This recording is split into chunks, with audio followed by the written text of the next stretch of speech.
Par rapport à ton âge, par rapport à tes revenus, ce n'est pas le même prix.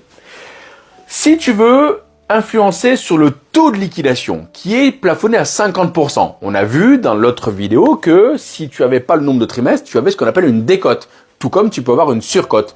Mais une décote, c'est s'il te manque des trimestres. Donc ton taux, il est plus à 50, mais il est à 46 ou il est à 47 par exemple. Ok, imaginons que tu veux influencer ce taux, d'accord?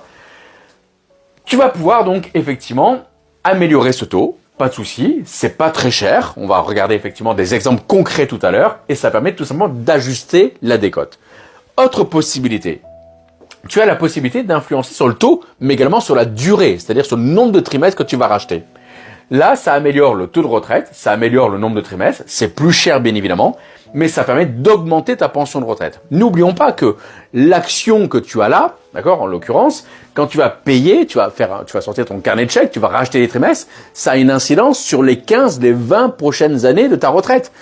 Si on part dans l'idée que la retraite c'est 62 ans, alors, il n'y en a plus beaucoup qui partent à 62, et que l'espérance de vie c'est 82, c'est 20 ans de pension de retraite. Donc est-ce que ça vaut le coup justement de sortir ton carnet de chèques et d'aller racheter les trimestres? Alors, prenons un exemple.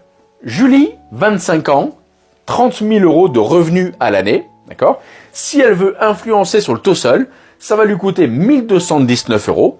Si elle veut racheter un trimestre et influencer sur le taux, d'accord, ça va lui coûter 1806 euros.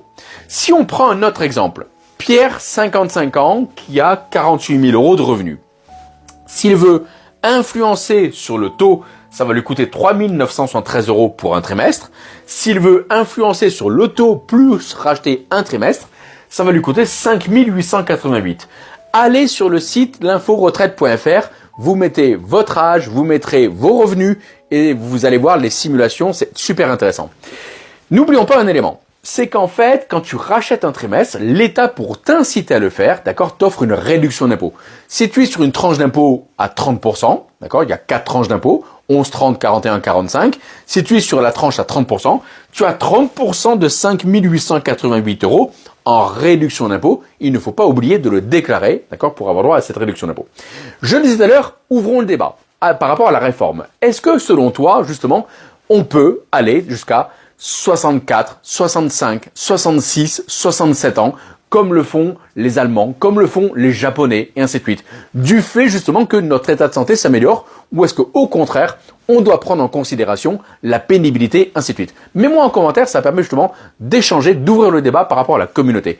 Et je le disais tout à l'heure, abonne-toi, parce que chaque jour, je te partage une astuce sur l'assurance et un bon plan, une actualité sur le patrimoine.